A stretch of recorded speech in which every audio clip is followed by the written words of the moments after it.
जी, गर्ग साहब, श्रीवास्तव और यहाँ इस कार्यशाला में मौजूद सभी अधिकारीगण, हमारे जो BLAs हैं, आप सब यहाँ पर मौजूद हुए, बातों को सुना। मैं आप सबका बहुत धन्यवाद करना चाहता हूँ। साथियों, आज जिस काम के लिए हम इकट्ठा हुए हैं इतना महत्वपूर्ण है और इतना जरूरी है, मैं आपको शब्दों में बयान नहीं कर सकता। ये बात सच है कि देश भर में, जैसा राहुल जी ने कहा, अनेक राज्यों में ऐसा देखने को आया कि एक मकान में 200, 250, 300 वोट बने हुए हैं। जो व्यक्ति जिंदा है उन्हें मरा दिखाया गया है, जो मृत हैं वो हंसते खेलते घूम रहे हैं। तो जो त्रुटियां हुई हैं ये कहीं ना कहीं अनजाने में नहीं हुई है। और हरियाणा में 25 लाख वोटों की हेराफेरी हुई है, 25 लाख वोट। और भाजपा और कांग्रेस का जो अंतर रहा हरियाणा में वो हजारों में था। तो इसलिए हमारे राज्य को भी चुना गया है ये रिव्यू करने के लिए। और जैसा कहा गर्ग साहब ने, 22 साल पहले रिव्यू हुआ था और रिव्यू होना कोई गलत नहीं। और मैं तो खुद बढ़ चढ़ कर बोलता हूँ, जो जायज नहीं है, जो गैर कानूनी है, जो मतदाता अधिकार उसके पास नहीं है मत देने का, उसको देश का नागरिक होते हुए मत देने का अधिकार नहीं होना चाहिए। लेकिन ये बात भी सच है, हमारे लोकतंत्र के लोग दुनिया भर में बड़ाइयां करते थे।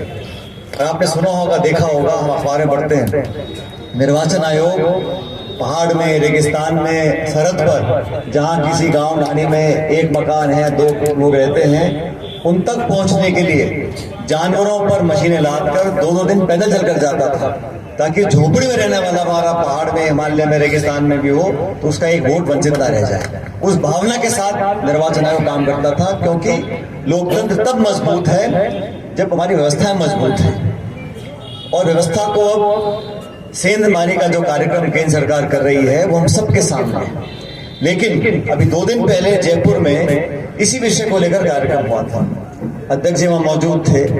मैंने उनको तब कहा, मैंने कहा यहाँ पर हम बात को सुनकर चले जाएं और हमारे निर्वाचन क्षेत्र में, हमारे जिले में अगर हम सारी चेतावनियों को जानते हुए भी इस अवसर को जो चुनौती लोग मानते हैं, मैं इसको एक ऐसे समय मानता हूं कि इसको हम पलट सकते हैं, क्योंकि जनता की आवाज को कोई दबा नहीं सकता, वाजिब हक अधिकार को कोई छीन नहीं सकता।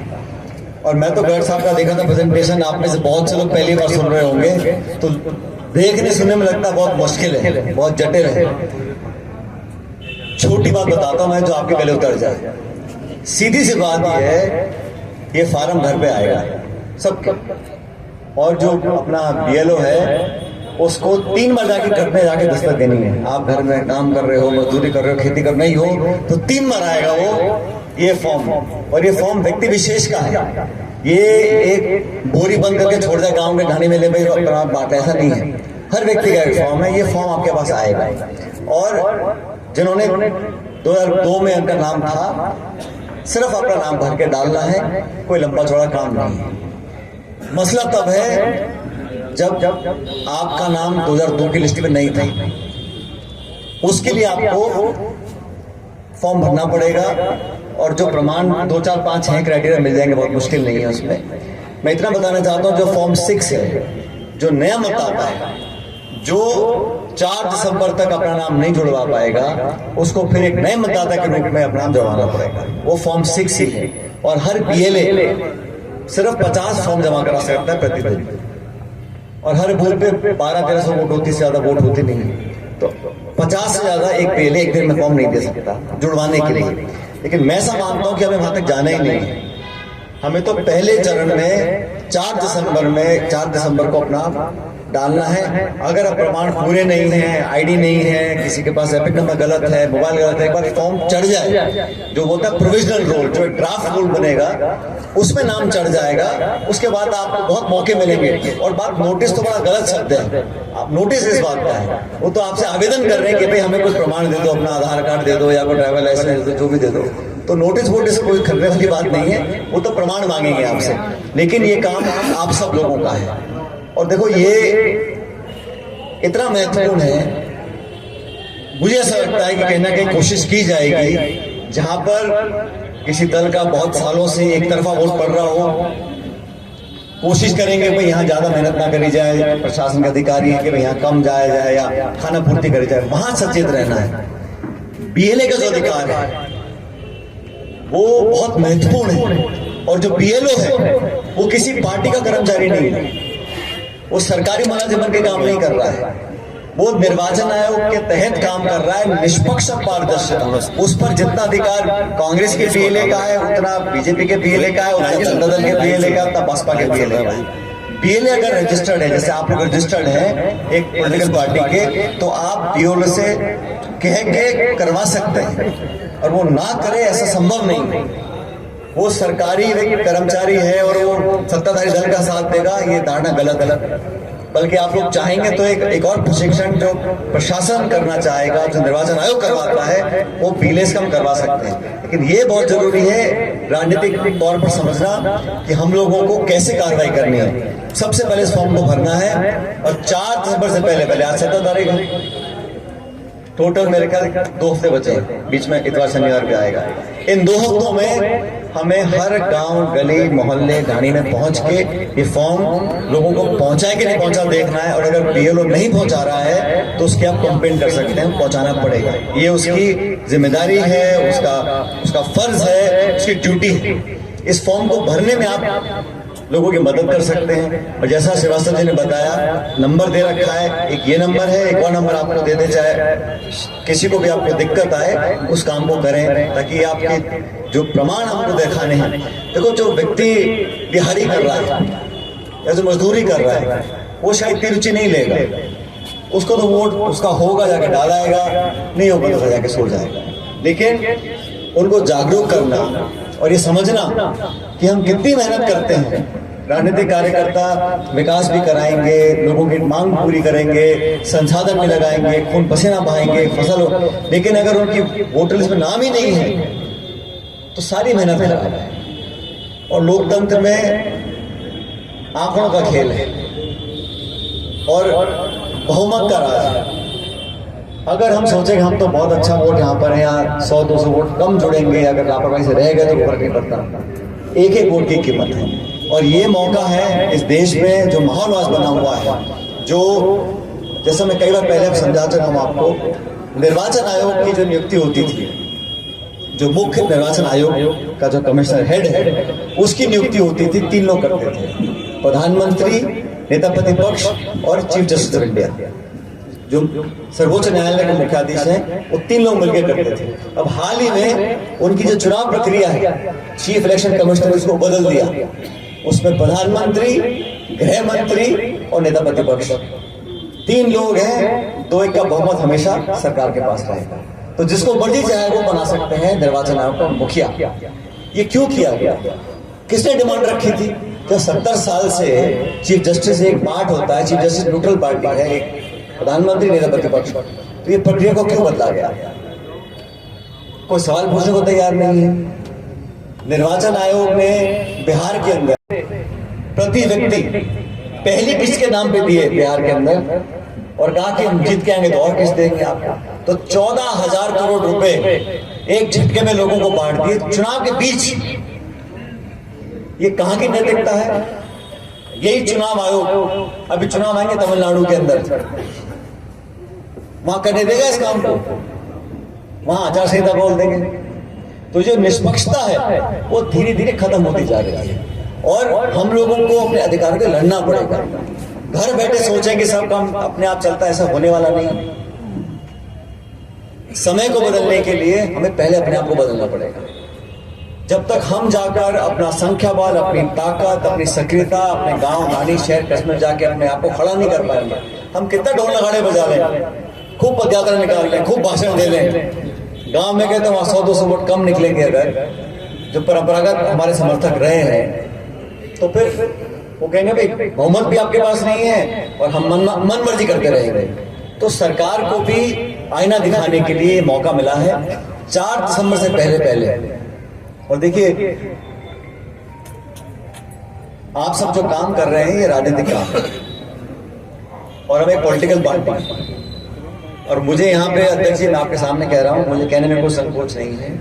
जिस वार्ड में जो लोग, जो प्रतिनिधि ज्यादा सक्रिय होकर ज्यादा वोट अपने जो हमारे हैं उनको जुड़ा पाएगा, जो टिकट वितरण आप करेंगे ना अभी CRDR और जिला परिषद के अंदर और शहर के अंदर, ये मापदंड रख लीजिए आप। जो वोट जुड़वा के लेकर आएगा, जो मदद करेगा, क्योंकि आसान नहीं है, फोटो खिंचवानी पड़ेगी, अपलोड करना पड़ेगा, थोड़ा धूप में घूमना पड़ेगा। जो व्यक्ति करने को तैयार है ज्यादा धूप से, उसको आप ज्यादा कंसिडर करिए टिकट देने के लिए। और जो मेरे आपके आगे जो घूमते रहते हैं उनका मूड है कि टिकट देनी है, तो वो नहीं चाहते काम चलेगा। और मैं तो ये आपके सामने बोल रहा हूँ, आप तो BLAs हैं, लेकिन जो यहाँ पे नेतागण मौजूद भी हैं, भाई तुम माला फेटा साफा रोज बनाओ और फोटो खिंचवाओ और गली में जाने को तैयार नहीं हो, गांव में जाने को, तो फिर ये तो गलत है। मैं खुद ही बता रहा हूँ आपको कि चुनाव अगले साल आने वाले हैं, और यही वोटर लिस्ट काम आएगी आपके नगर निकाय के चुनावों के अंदर, पंचायत चुनाव के अंदर, CRDR के अंदर और सरपंचों के। तो जिसको सक्रिय रहना है उसको क्षेत्र में जाना ही पड़ेगा, और जो क्षेत्र में जाकर जिस वार्ड से, जिस क्रम संख्या से अधिकांश नौजवानों को आप जोड़कर लाते हो, अपनी वोटेज बढ़ाते हो, निश्चित रूप से उस व्यक्ति को मैं बहुत स्ट्रॉन्ग सिफारिश करूंगा अध्यक्ष जी, मैं बहुत जोर देके बोल रहा हूँ, उन्हीं लोगों को आप सिंबल दीजिएगा, उन्हीं लोगों को सिंबल देना चाहिए जो क्षेत्र में सक्रिय होकर पार्टी की मदद कर रहे हैं। बाकी आपके मेरे पीछे तो बहुत लोग काजू किशमिश आने वाले घूमते हैं, उनको तो रखो, लेकिन जो क्षेत्र में काम करे। और मैं इसलिए कह रहा हूँ, ये फॉर्म भरना भरवाना किसी एक व्यक्ति, आप BLA हैं, आपको पूरी टीम चाहिए, पूरा सपोर्ट सिस्टम चाहिए, संसाधन आने जाने के लिए। हम सब लोग जो पार्टी कार्यकर्ता हैं, पदाधिकारी हैं, हमारी कार्यकारिणी बहुत हट्टी मोटी कटी है, वो पूरी कार्यकारिणी के लोगों को लगाओ, प्रभारी लगाइए, और एक BLA की मदद करने के लिए हम 5-6 और लोग लगाने को तैयार हैं, क्योंकि टीम वर्क से काम होता है। किसी एक पे हमने टोपी रख दी वो घूमता, फिर ऐसा नहीं, सब मिलकर करेंगे, क्योंकि सबका लाभ है इसके अंदर।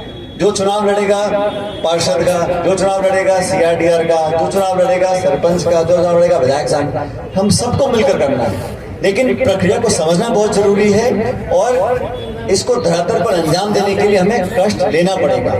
अगर BLO नहीं आ रहा, कंप्लेन करनी पड़ेगी, चाहे जिला कलेक्टर को हम जाके कंप्लेन करें। और प्रशासन हमारे साथ भेदभाव नहीं कर सकता, ये गारंटी मैं आपको देता हूँ। प्रशासन हमारे साथ भेदभाव नहीं करेगा, हमको सक्रिय रहना है।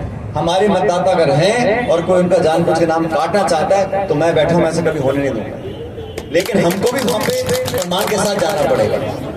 हवाई बातों से ये काम होने वाले नहीं है, इसमें प्रमाण चाहिए, अपलोड चाहिए, फोटोग्राफ चाहिए, एपिक नंबर होता है जो हमारा वोटर ID नंबर होता है। और अब तो सुप्रीम कोर्ट ने एक आदेश भी निकाला है कि वोट करने के लिए 11-12 चीजें ऐसी हैं, इसमें राशन कार्ड भी है, ट्रैवल लाइसेंस भी है, आधार कार्ड भी है, लेकिन वोटर लिस्ट में नाम डालने के लिए 4 दिसंबर की जो तिथि बहुत महत्वपूर्ण है, 2 हफ्ते का समय है। कृपया करके आप हर क्षेत्र में जाइए। और मैं 2-3 दिन पहले जयपुर में मीटिंग हुई थी इसी सिलसिले को लेकर, हमने गंभीरता से लिया। मैंने अध्यक्ष को निवेदन किया, प्रशांत जी को कहा, गर्ग साहब को कहा, आप सबको आमंत्रित करें और एक मिशन के रूप में हमें इस काम को करना है। हम नहीं चाहते कि, देखिए, भारतीय जनता पार्टी आज सरकार में है, निश्चित रूप से उनको एडवांटेज मिलता है, केंद्र में सरकार में है, राज्य में सरकार में है, और एक तरह का भय का माहौल बनाने में वो हमेशा कोशिश करते हैं। लेकिन ये मौका हमारे पास दोस्तों का है, हम जितना ज्यादा जनता के बीच में जाएंगे। और दूसरी बात, जब हम लोगों के बीच में जाएंगे, उनसे प्रमाण मांगेंगे, वो अपना आपको कार्ड देंगे, नंबर देंगे, तो एक रिश्ता भी तो बनता है। और कोई आपसे बात करने को मना कर दे ना, तो आपको कार्ड दे, ID दे, आप समझ लो फिर यहाँ मामला गलने वाला नहीं है। तो उनको बैठ के समझाना पड़ेगा, कुछ गलतफहमी हो सकती है, कुछ ऊपर नीचे हो सकता है, किसी की इनसे नाराजगी, किसी और से नाराजगी। ये अच्छा मौका है। मैपिंग में आप जो कह रहे थे डॉक्टर साहब, मैपिंग सिर्फ वोट की नहीं हो रही है, वोट कहाँ है, उनकी नर्व्स भी देखनी पड़ेगी ना हमारे को। आप डॉक्टर हो कि भाई वो गर्म है, नरम है या मीडियम है, पहले कहाँ था आज कहाँ है, ये सब जानकारी, इससे बढ़िया मौका नहीं मिलेगा। हम गांव में जाते हैं, समर्थक आके स्वागत करते हैं, भाषण दिया, MLA फंड की डिमांड करी, घोषणा होगी, चले गए। लेकिन पीछे वहां पे सरपंच के खिलाफ कितने लोग हैं, नंबर 2 पे कौन आया था, किसका किससे मनमुटाव चल रहा है, ये सब जो दवा दारू जिसको देनी है आपको सेट करना पड़ेगा। भाई कौन नाराज चल रहा है, क्यों नाराज चल रहा है, क्यों गलत कह रहा हूं मैं? तो जैसे कईयों की हो सकता है हमारे बेले से अनबन होगी, लेकिन जो बेले के साथ 4 लोग जा रहे हैं उससे ठीक संबंध होंगे। तो लोगों का मिजाज, और हकीकत यह है कि जब तक हम धरातल पर नहीं जाएंगे, लोगों से सीधा संवाद नहीं होगा और आधे घंटे खुले मन से बात नहीं होगी, तो उनका मन सामने पे नहीं आएगा। किसी का किसी गला शिकवा हो सकता है, और आमतौर देखा लोगों का कोई बहुत बड़े मुद्दों को लेकर झगड़ा नहीं होता, छोटे छोटे मुद्दों को लेकर खींचतान होती है। सरपंच चुनाव मेरा विरोध कर दिया था तो मैं तो लोकसभा तक विरोध करता रहूंगा उसका। ऐसा क्यों भाई, तुम आपस में 10 लोग सरपंच चुनाव लड़ते हैं और 9 तो हारेंगे, उसमें से जो हारेंगे दोनों सुना के बैठ जाएगा वो कि भाई मेरा मदद नहीं करी। तो ये सब बातें हमें भूलनी पड़ेंगी बड़े लक्ष्य को देखते हुए। क्या पार्टी के लिए काम करना है, बड़े चुनावों के लिए काम करना है। इसलिए वोटर लिस्ट हमारी 4 तारीख तक मजबूती से बन जाए। कोई कमी हो, किसी बात की जरूरत हो, किसी को कुछ आशंकाएं हो, कुछ दिक्कत परेशानी हो, हम सब लोग यहाँ पर हैं। और मैं तो डॉक्टर साहब ये आप आज से लोगों को काम पे लगा दें।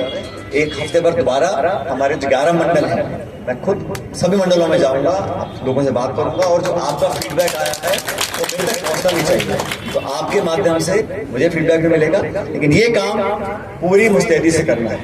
हमारे जितने बूथ है सब पे हमारे बेले बन चुके हैं, और BLAs को जो फॉर्म वगैरह आपने दे रखे हैं, आज श्रीवास्तव जी उनको पैकेट सब दे देना सारे जितने भी हैं। तो फोन नंबर, फॉर्म, जो रिक्वायरमेंट है सारी पूरी करें, लेकिन हफ्ते 8 दिन के बाद कृपया करके अधिकांश काम पूरा कर लें, क्योंकि हम आखिरी दिन तक वेट करेंगे तो हो नहीं पाएगा। अभी शादी वादी बहुत है इन दिनों में, तो बहुत लोग निकल जाएंगे जीप में, बारात में। तो कृपया करके फटाफट काम को करें। मेरी ढेर सारी शुभकामनाएं आपको, और मैं उम्मीद करता हूं कि हम लोग, एक बात और सुनो, मेरी जानकारी में अब तक जो आया है विधानसभा क्षेत्र में अब तक कम काम हुआ है। कृपया करके इसको मुस्तैदी से आगे बढ़ाएं। बहुत बहुत धन्यवाद। राम राम साहब।